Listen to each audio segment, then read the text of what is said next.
So much media, so little time. Who keeps track of it all? That would be me. This is Bob Andelman, and this is the Mr. Media Interview, sponsored by the audiobook edition of Will Eisner, Spirited Life, now available on iTunes and Audible.com, and recorded live on blogtalkradio.com from the new media and American League Baseball capital of the world, St. Petersburg, Florida. There are all kinds of journalistic storytelling styles, starting with your basic who, what, when, where, and why. There's also, if it bleeds, it leads. And let's not forget the new journalism class of the 1960s and 70s, exemplified by everyone from Tom Wolfe to Truman Capote. It used dramatic literary techniques to add depth to the reader's involvement. These days, some bloggers and even tweeters, I can't believe I'm using those words, bloggers and tweeters. Anyway, what have we come to? Anyway, they've taken short-form journalism to new highs and lows. But how many people think of comic books and graphic novel creators as part of journalism? All right, I see a few hands raised, but not nearly enough. I would suggest to you that a wave of artists and writers who once would have been relegated to the comic book ghetto are creating compelling journalism in hand-drawn pictures these days. A recent guest on the show, Brendan Burford, publishes a series of what he calls nonfiction picto-essays, essentially journalism in sequential art, comics. The latest example I can recommend to you is Josh Neufeld's new book, A.D., New Orleans After the Deluge. It's the story of a handful of very different residents of the Crescent City in the days leading up to and the months following the devastation caused by Hurricane Katrina in 2005. Reading it, you'll laugh, you'll tear up a little, and you'll come away with an informed perspective about the lives of average Americans dealing with extraordinary challenges. Josh Neufeld, welcome to Mr. Media. Hey, Bob. Thanks very much. Hey, good to have you here. Where are you, by the way? I know you're traveling. I'm in Houston, Texas, and I'll be leaving directly after this to drive to New Orleans. Is that right? Yeah. Oh, now is this the first? Go ahead. Yeah, I was just saying we're going to have a bunch of events in New Orleans, including a party at an art gallery where hopefully at least a couple of the characters who are actually in AD will be there as well, and then a bunch of bookstore signings. So I'm really looking forward to that. So this is your first appearance there since the book has come out. Right. The book came out just, I guess, 3 days ago, and I started the tour in Austin, and then I drove over to Houston where I was last night, and this weekend I'll be in New Orleans, and then the book will have its New York debut on Tuesday. Well, of course, in this case, the book being about New Orleans, I think this is probably the bigger tour stop in a lot of ways. Any anxiety about going there, having written such a telling story about what's happened? Well, I would be more just wondering, what New Orleanians would think of this Brooklyn boy, doing a comic book about their experiences and their story. But I had the good fortune of debuting a lot of the book online in serialized form on Smith Magazine. And a lot of people from the city and people whose relatives suffered through Katrina and other folks who had connections to the city got a chance to see it and respond to it. And the response has been so positive and so overwhelming that I feel validated, and the both major papers in New Orleans, the Times-Picayune and the Gambit, have also reviewed it very favorably. So I'm feeling much more hopeful, and just glad that, hopefully, fingers crossed, that I did something that the people of New Orleans can connect with and feel proud of. It's interesting. It's the kind of thing you're telling some very personal stories in here. About, it's more than half a dozen. I actually did not count now that I think about it. I know on the cover you've got five of the folks. How many people are? Is it about 5 people that you're telling this story? Well, there's 5 storylines, and some of the storylines there's 2 people involved in them, so there's 7 people who are featured, and there actually only 6 of them were folks that I directly interviewed, because one character, Darnell, he's paired up with the character of Abbas at Abbas's family-run supermarket in Uptown, and I never actually talked to him, but Abbas told me all about their experiences together and described him physically so I could draw him, and basically just helped me devise his character. Those, it'd be easy for someone who's read comics to feel particularly close to the character who's lost all of his comics and his girlfriend, and I had a little bit of a tear for him because I've thought about things like that. But Abbas and Darnell, they really, I thought that they told the story as well as anyone because they stayed behind and they dealt with all the horrors that we've heard about. Right.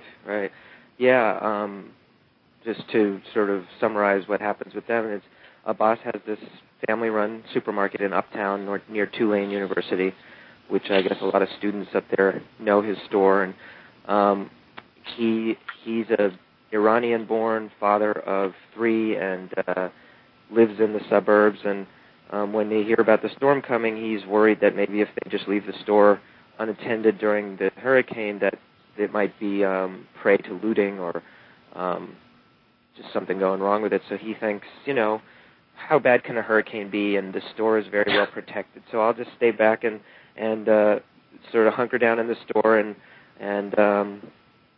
we'll see what happens. And hopefully the storm won't even hit the city and just pass by and everything will be fine. So he does that, and then what follows is a lot more dramatic than he expected, and it has nothing to do with looting. Right. It's it's really amazing. And people who don't read comics or graphic novels, and for my purposes, we're pretty much talking about the same thing either way. But they really can't appreciate how emotional and how deep the story can be when told in this form. And do you ever worry that when you're working in this form that you're preaching over and over again to the choir, that it's hard to bring in new people to this format? That's definitely been the case with my work before AD, and I think like a lot of other alternative or quote unquote literary cartoonists, there's always the problem of sort of being stuck in that ghetto of the comics ghetto, and then within that the alternative ghetto. But I think the really wonderful and fortunate thing, and I just feel really, really lucky with being published by Pantheon, is that they have such a cachet in the market that and they get out into the bookstores so effectively, and people really associate their line of books with high quality work that this is the chance for this book and my work in particular to finally get out from just amongst the few who know, and break into the market of people who read regular books, and hopefully be interested in this topic. Now you mentioned that you had done some of this work before. Right. It was coming out in other ways. How did you get started on this? There's a whole story, I think, where you had been doing some volunteering and right. Yeah, well, after the storm hit, like millions of other people, I was watching in horror on TV and just feeling very helpless and I have to say quite disturbed by the government's lack of ability to respond or willingness to respond to help all the people in New Orleans, especially who were, as we were watching, were drowning in their attics and stranded on overpasses or trapped at the convention center or the Superdome. And maybe there's something to do with having been a New Yorker and being in New York on 9/11 and kind of watching the towers fall and feeling that sort of just helplessness and inability to do anything that was still residually with me in August of 2005. But in any case, I just ended up volunteering with the American Red Cross, and I went to my local chapter in New York and worked there for a day helping to process evacuees who had come all the way up from the Gulf Coast, and this was maybe 5 days after the hurricane.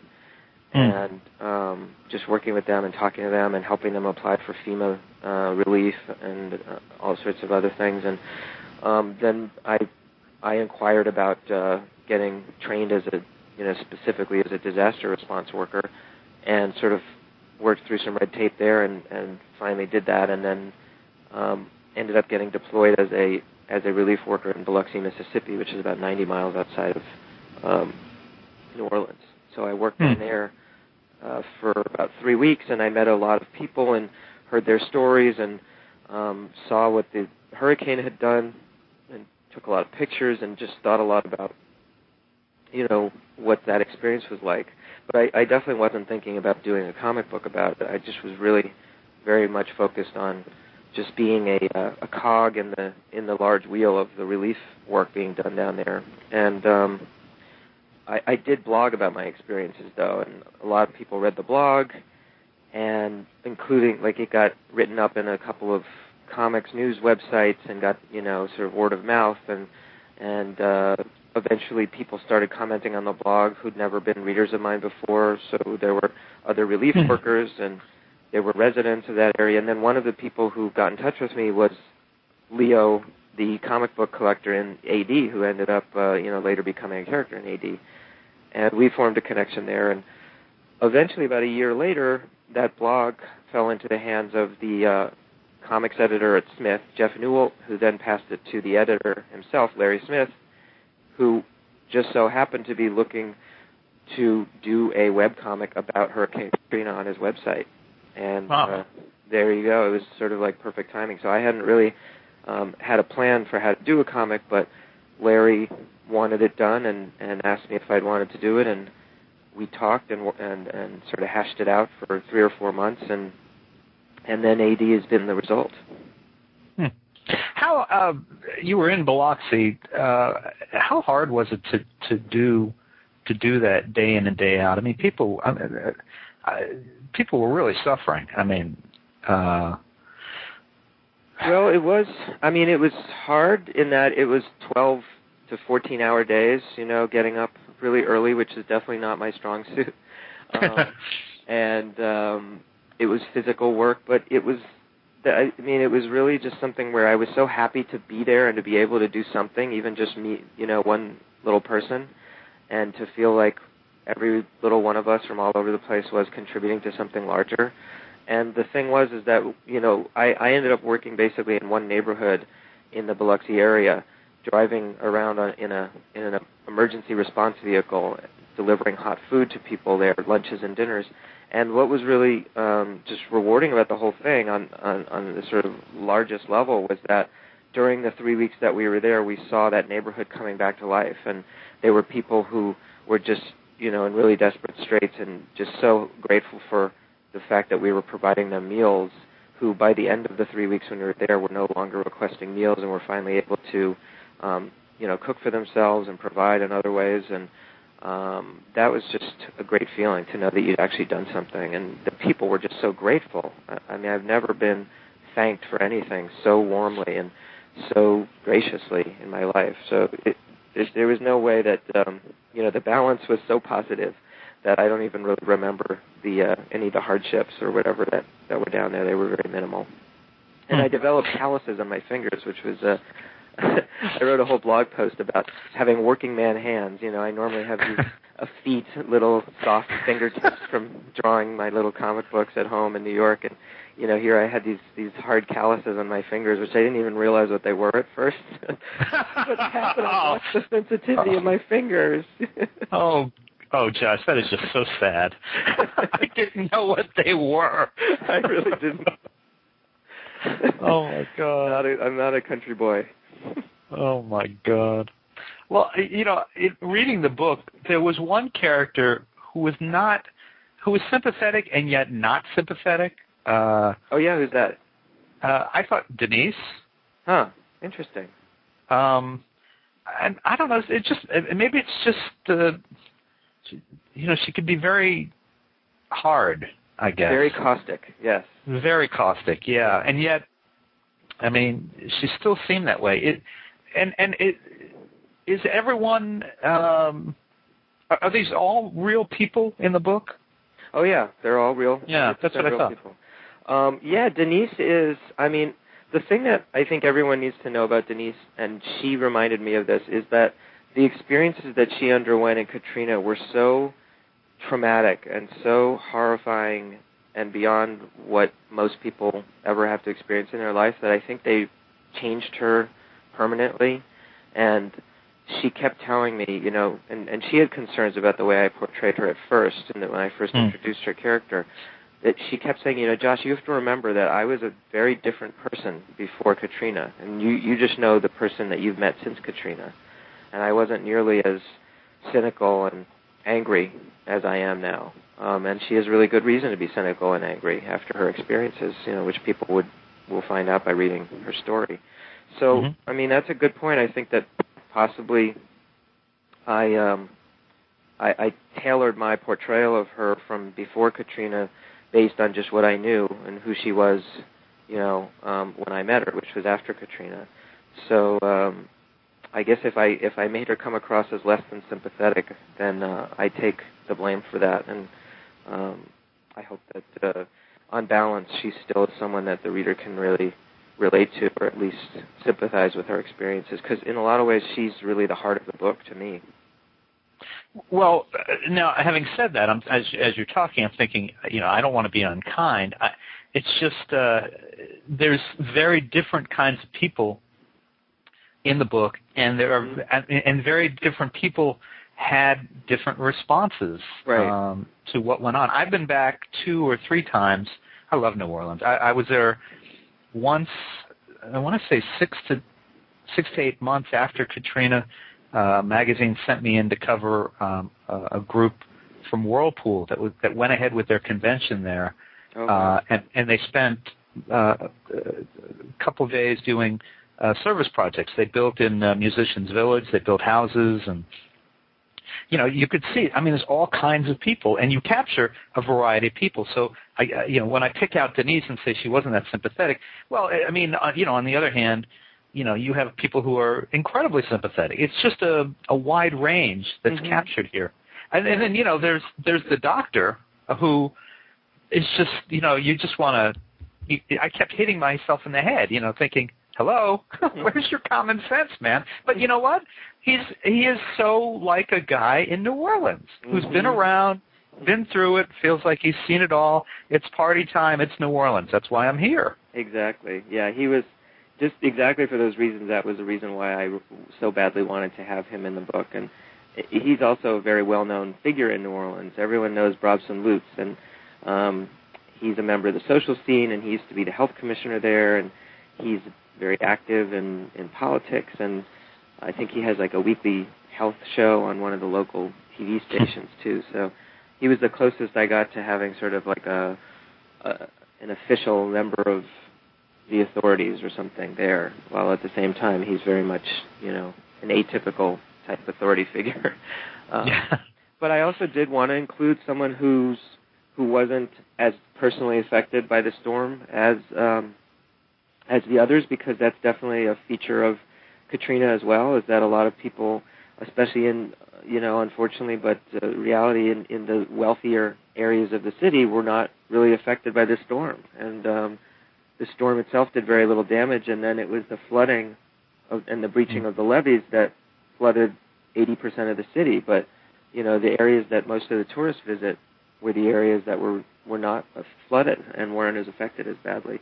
And that is part of that story of the city. So I wanted to have a character who was from that experience as well. But then, of course, he does do a lot to help survivors later on, and starts a street clinic, and you know, has been very active in talking about Katrina since it happened. Now, I want to ask you, you know, on my first read, I didn't notice this, but when I went back and looked through the book again, it struck me. Most of the book, the sections of the book, the way it's split up, each is done in one color. There's black plus one color. And then we get to the last part of the book, the diaspora, and it's suddenly 2 colors. Tell me about what you were thinking there, and what you were trying to get across.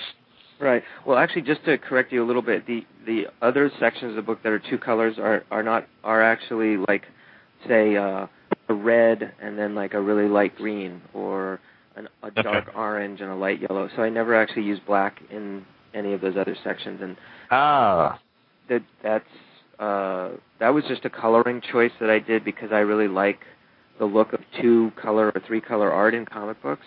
I find 4-color full, what we think of as full-color art a little bit garish to the eyes, and it has an association to me more of superhero-type comics and kind of like explosive, melodrama or something. So there's maybe a little bit of an artsy feel, to the 2-color look.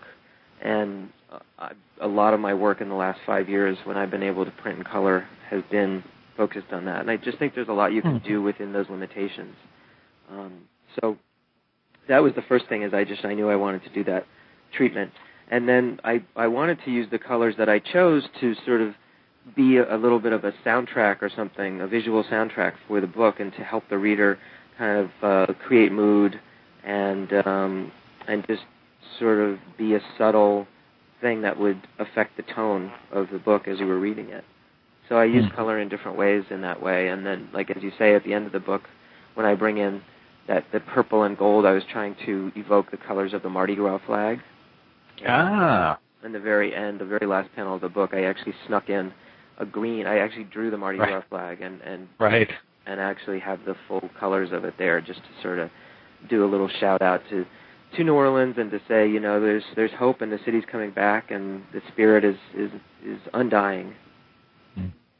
Now, I do have to point out that I'm looking at page 24. This is the day that the hurricane kind of covers the city and everything else. And it's kind of, you do have a sound effect, and it does look like a kind of a 4-color superhero comic page, because it's just, I think, what's the sound effect? There's 2. There's G, and then there's a double truck further down. Let's see, what is this, page 116, where Leo is. It almost looks like it's kind of a Ditko page, I thought, and maybe it's a big Spider-Man here, but he's kind of like being drawn into this vortex. Right. Yeah, that was when I got a little bit artsy in there. Was trying to just evoke sort of his fears and visions, of the worst possible thing happening. Now, I do have a background. When I was a kid, like a lot of people my age, I wanted to be a superhero cartoonist and had visions of drawing, the Teen Titans or X-Men. And I went to an art high school and had a lot of friends who were cartoonists or wannabe cartoonists, and we all did comics and took turns, penciling them and inking them and writing and drawing them and all that stuff. So I have that background, and I quickly sort of grew out of interest in that and never really had much of a facility for drawing overly muscled superheroes anyways. But I think there is a part of my that upbringing that I brought into play in certain parts of this story that I was able to use, like in the opening sequences when I show the whole storm sort of blasting through the Gulf Coast and hitting Katrina. There are definitely some apocalyptic images and some camera angles and stuff that harken back to superhero comics. So, I was able to call on those muscles, those underutilized muscles when I needed to. Now, in the introduction, we're going to wrap it up in a minute or two, but in the introduction, I talked about how, to me, this is another form of journalism, and I mentioned Brendan Burford's book, Syncopated, which, of course, the latest one you're in, and you may have been another one, Father Figures, which is a great 2-page essay. Are you comfortable being, described as doing journalism, or is that... Yeah, I mean, I definitely think that what I did here with AD is journalism, just like what Joe Sacco does in Palestine and Safe Area Garage does. I mean, not as good as Joe Sacco does it, but he's been a huge model for me. And I think that this is an arena that comics have a totally legitimate place in, and there's a lot that we can do in the comics world in long-form journalism like this that uses all the principles of journalistic techniques. I did all the research, and I interviewed all the characters multiple times and fact-checked and, and constructed a story based on my notes, et cetera, et cetera. So I definitely think of this as journalism. And actually, if I can just plug my next project, it's going to be another journalism project, a collaboration with radio host Brooke Gladstone of NPR's show On the Media. and she's going to be doing a book sort of in the style of Scott McCloud's Understanding Comics. That's going to be about the history and the effect of media on our society and what the future bodes. And I think it's going to be a really, really cool project. I mean, all due to Brooke and her intelligence and her amazing facility for writing comics. So I look for that from Norton next year. No better place to come back and promote it than here. All right. So come back. I was going to ask you, and I think you just answered. I was going to ask how AD will influence your future work, but I think you just told us. Yeah, well, that's the next project, and then we'll see, what follows. I look forward, obviously, to doing another book with Pantheon afterwards, but we'll see what the future brings. All right. Well, folks, you can order Josh Neufeld's new book, A.D., New Orleans After the Deluge, at great bookstores everywhere or at Mr. Media, mrmedia.com or amazon.com. And, Josh, I know you've got a website because I am looking at it here. It is joshneufeld.com. JoshNeufeld.com. Can people find you on other places? Do you do Facebook or Twitter or any of that kind of stuff? Yep, I'm Josh Neufeld on Twitter and Josh Neufeld on Facebook. Very complicated life you're leading there. Yeah. Well, listen, I really enjoyed the book, and having been, like I said, having been back there a couple times, I really just felt it really captured what I've seen and people I've met, and recommend it to people. And Josh, thanks so much for joining us on Mr. Media today. Thanks. That means a lot, and I really had fun. All right. Good luck in the city itself. Thanks. Take care. All right. Bye-bye. Bye. And, folks, for more interviews with your favorite comic book, comic strip, and graphic novel artists and writers, surf over to our main website, www.mrmedia.com. That's where you can listen to my earlier conversations with Patrick McDonnell, Ray Billingsley, Jerry Scott, Rick Kirkman, Jim Borgman, John Rosenberg, Stefan Pastis, Mark Tatuli, Mort Walker, Dennis Kitchen, Drew Friedman, Dave Gibbons, Joe Sinnott, Howard Cruz, Mark Chiarello, Gene Colan, and many more.